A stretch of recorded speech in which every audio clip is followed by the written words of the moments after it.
Em nome de Patris et Filii et Spiritus Sancti. Amém.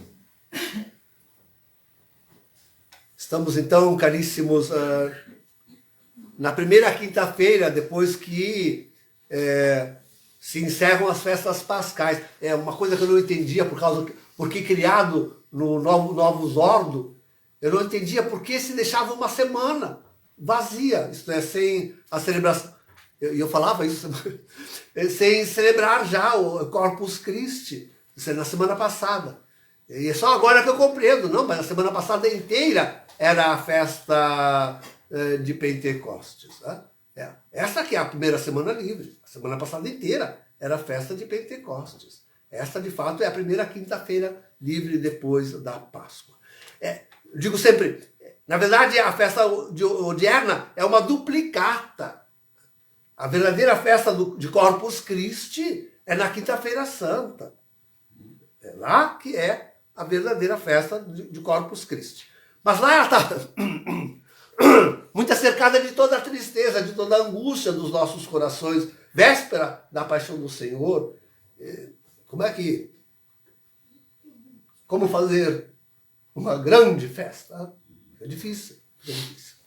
Então hoje, já testemunhada a sua ressurreição e tirado o aperto da sua ausência pela presença do Divino Espírito Santo, sua ausência na Ascensão e o Pentecostes, a igreja se reúne festivamente em torno da Santíssima Eucaristia para celebrar a contínua presença do sacrifício. A contínua presença do sacrifício na missa. Hoje, queria meditar convosco dois mistérios eucarísticos. Né? Porque Nosso Senhor disse que já não comeria daquela ceia, a não ser com o vinho novo. Né? Lembram? Que é aquela ceia que nós estamos esperando para o céu. É a ceia eterna. Aliás, Jesus fala nisso hoje no Evangelho. Hoje Jesus falou nisso no Evangelho. É a ceia eterna celeste. Lá celebraremos com um vinho, eu diria, novíssimo. Novíssimo. Né? Porque lá, o pão que nos é dado é a própria divindade de Deus, da Santíssima Trindade. Este é o pão que nos será servido no céu, queridos. Não se trata de pão eucarístico, de bebida eucarística. Não. Trata-se de um pão eterno, que é a plena comunhão com a divindade, que nós experimentaremos somente lá no céu. Como disse bem e como entendeu bem São Tomás, quando nesse cântico que ele que fez aí, da sequência que acabamos de rezar, ele falou em pão dos viajores. Né? Há uma outra Eucaristia, a Eucaristia do tempo presente, a Eucaristia daqueles que vão em demanda daquela Eucaristia definitiva, né? Que é a partição, né? Já não de pão, mas da divindade, da Trindade. Então, primeiro, assentar bem isso. Como seria importante temos que ter no nosso coração esse desejo eucarístico. O desejo eucarístico celeste, ao qual nos remete toda outra e qualquer Eucaristia. O desejo ardente. Mas como nos falta isso, queridos? Nos falta, não pensa que não nos falta. O desejo do céu nos falta. A gente ainda tem medo da morte, oh meu Deus. Ainda temos medo da morte. A morte ainda nos é uma grande desconhecida.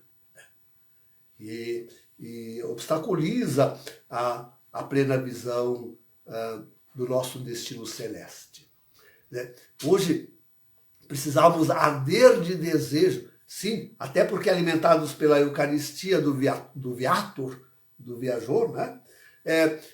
nós tínhamos que sentir um ardente desejo deste pão que se celebra uma única vez. Né?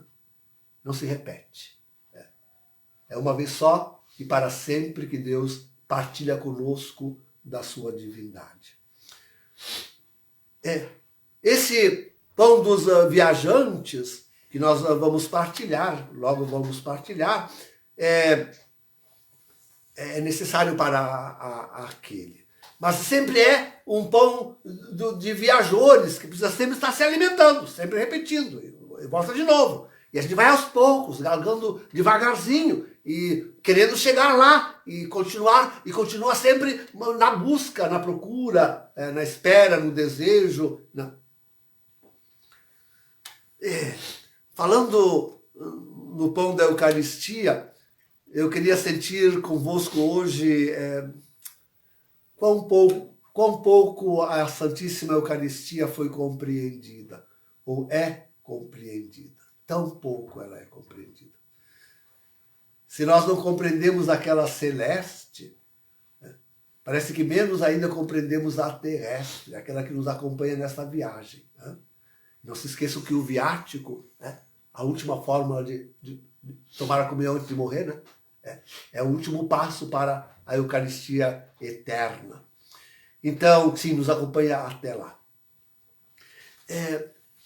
É uma pena muito grande que a Eucaristia se perdeu tanto nesta caminhada. Se perdeu tanto. De fato, nós tínhamos que venerar, honrar tanto a Santíssima Eucaristia, que isso nos ocupasse a viagem inteira.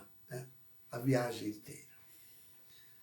Eu estou pensando, queridos, naquela multidão de religião. Eu não penso naqueles que não invocam o nome de Jesus. Eu penso principalmente naqueles que falam no nome de Jesus. E que não tem a Eucaristia. E que não tem a Eucaristia assim como nós a temos. Como esse perpétuo sacrifício de Jesus. Renovado cada dia, mantido nos nossos sacrários dia e noite. Dia e noite está ali a Eucaristia. Como é que essas religiões podem querer se considerar cristãs? Não, e por mais, eles acham que nós não temos as Escrituras, que nós não conhecemos. Eu já disse esses dias, alguém se atreveu a perguntar para mim: o senhor lê a Bíblia? Quem não lê a Bíblia és tu, ímpia, que não conservas a Santíssima Eucaristia, não tens o sacerdócio católico. Não tendo o sacerdócio católico, não tem a Eucaristia. Ponto e basta. Mas como pode essa gente ler a Bíblia, os santos evangelhos, e desprezar a ordem do Senhor, fazer isto em memória de mim, e desprezar o mandamento do Senhor, hoc est enim corpus meum, isto é o meu corpo, desprezar essa notícia do Senhor? Como pode? Mas que evangelho, que Bíblia seguis? Vós que não a sabeis ler e não a observais. Mas sim, temos os homens todos queridos. Apareceu tão claramente na palavra de Deus que hoje que acabamos de ouvir, como a Eucaristia de fato é para todos. A Eucaristia é católica, é para todos. Católica quer dizer para todos. A Eucaristia é, em primeiro lugar, católica, é para todos. E é isso que é de admirar, queridos. Como pode ter passado 2000 anos de Eucaristia, todos os dias, dia e noite, por causa dos fusos horários? A gente pode dizer que praticamente sempre há um padre que está celebrando a Santíssima Eucaristia sobre a face da terra. Como podem os homens terem recebido a Santíssima Eucaristia assim, como se nada fosse, como se ela não fosse nada? Como pode, queridos? Como pode? Como é que esses homens não se convertem ao ver que se celebra a missa sobre a face da terra? Como é que todos não veem, não acorrem sedentos por este pão que dá vida? Eu diria que os homens têm medo da morte. Eis aqui o antídoto da morte. Esse é o único antídoto da morte. O pão da Eucaristia. Só este traz a vida plena e eterna para o ser humano. E a humanidade, tão temerosa da morte, não vem manducar este pão. Como pode? Quem explicará este mistério do desprezo da Santíssima Eucaristia? Eu não conseguirei jamais entender isto. Como é que os homens, afinal, não se maravilharam diante deste dom altíssimo que Jesus nos deixou, prova do seu amor?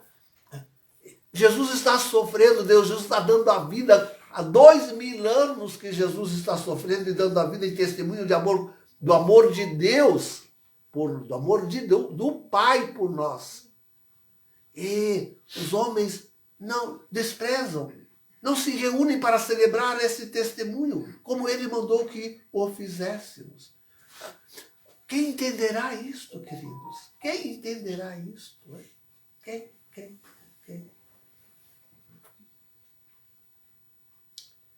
A coisa se torna sumamente grave quando nós vemos aquilo que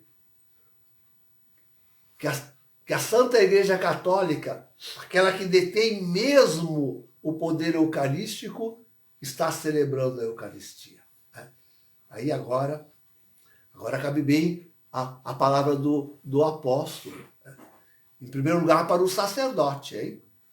Porque não precisa nem comungar, celebrando indignamente a Santíssima Eucaristia.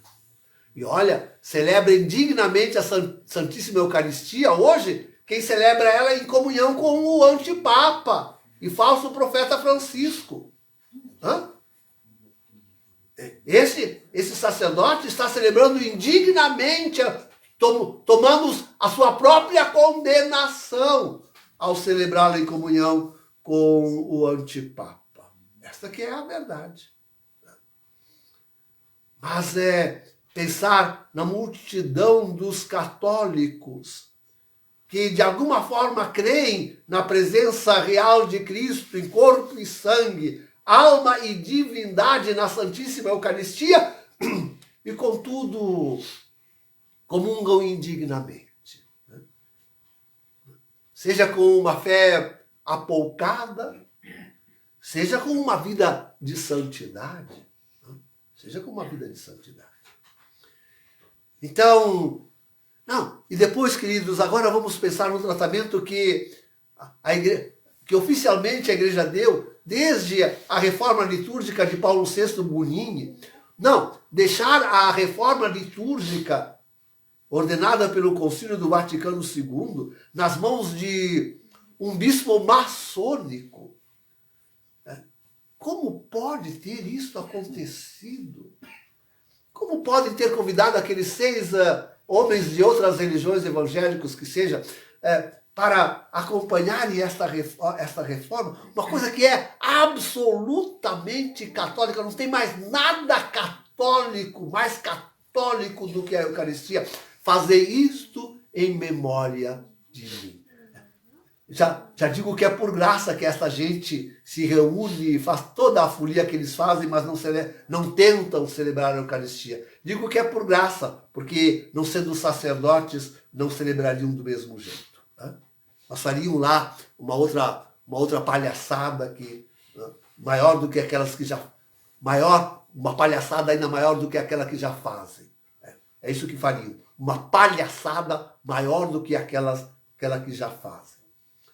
Mas, por falar em palhaçada, ao ver essa reforma de um maçom, né, e ver como os padres celebram, tantas vezes, tantos deles realmente com o nariz de palhaço, botam literalmente o nariz de palhaço, né, quando não asas de demônios, né, do Halloween, né, e essas missas temáticas, enfim, né, e todo o abuso litúrgico, né, todo o imenso abuso litúrgico que hoje se comete, não adiantou. João Paulo II, Bento XVI virem reprimindo e tentando. Não adiantou, não adiantou. Os abusos litúrgicos seguiram e cada vez se aprofundam mais. Né? E agora, como digo, por pior de tudo, temos essas missas uma com o antipapa, Francisco. E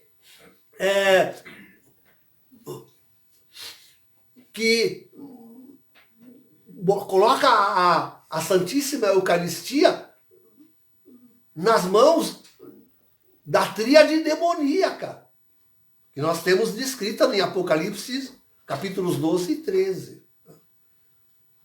E essa perseguição que ele faz da missa tridentina. Ele tomou a peito e está levando a efeito a extinção da missa tridentina, queridos. Né? Quer ficar só com essa missa maçônica, de Bonin, de Paulo VI e Bonin. Então, o que se faz com a Eucaristia dentro daquela que devia ser a religião na sua oficialidade? Aquela que mantém toda a aparência de catolicidade. Que horror, que horror, que horror. Um horror que somente será ultrapassado quando, e nós esperamos isso para tão breve, na presença do anticristo, já nem se celebrar mais validamente a Eucaristia. Sequer a validade se manterá. Aí a palhaçada será total, completa. Tanto mais terrível quanto aquele culto, de fato, será dirigido completamente a Lúcifer. A Lúcifer. Não mais a Deus e o seu Cristo, mas a Lúcifer. E este é o gravíssimo perigo. Aqueles que hoje rezam missa unacum, queridos, aqueles católicos que hoje vão na missa unacum, amanhã, quando digo amanhã, é daqui a poucos dias mesmo, pouco tempo mesmo, estarão indo na missa que estará ordenada pelo anticristo. E estarão sacrificando a Lúcifer. Não mais a Deus, mas a Lúcifer. Aí chegaremos de fato àquilo que há de mais hediondo. Embora hoje já sacerdotes verdadeiros, e lá no próprio Vaticano, como nós já se deu notícia, se celebrem missas satânicas, né? E se leve a Santíssima Eucaristia a tanto culto satânico, justo para ultrajá-la, justo para espezinhá-la. Terrível. Olha, queridos, pensem nessa caminhada do Cristo Viator, daquele que caminha conosco. Pensem. Olha que sacrifício contínuo Jesus não tem oferecido, hein? Que sacrifício contínuo nesses 2000 anos. Né? Almas enlameadas, mãos enlameadas. Né? Mãos que oferecem sem o mínimo respeito. Almas que recebem sem a mínima contrição. Esse é o sofrimento de nosso Senhor durante esses 2000 anos. Agora, essa é a pergunta. Quem celebra a Eucaristia deste modo, como poderá ter desejo da Eucaristia que se celebrará una e eternamente no céu? Quem quererá dividir ainda com Deus a sua divindade? Não podem mesmo os homens querer aquela Eucaristia. Não podem mesmo, porque desprezam a presente, aquela da caminhada, Estão desprezando o Cristo no crucifixo hoje. Amanhã desprezarão o Cristo celeste, aquele que descerá do céu para celebrar conosco o vinho novo, o vinho novo. Queridos, no fim da missa faremos a nossa procissão. Já agora, claro. Mas então cerquemos Jesus de toda a nossa devoção, de todo o nosso carinho, de todo o nosso amor. Nós não vamos levá-lo pelas ruas, né? Mas aqui dentro mesmo, e contudo seja o nosso testemunho, mas com tão grande amor, com tão grande devoção, façamos isto. A nossa simplicidade, né? Nós poucos que somos, né? Nós façamos com tão grande amor que realmente, de alguma forma, consolemos, de alguma forma coloquemos no seu lugar, né, as coisas, a Eucaristia. Né?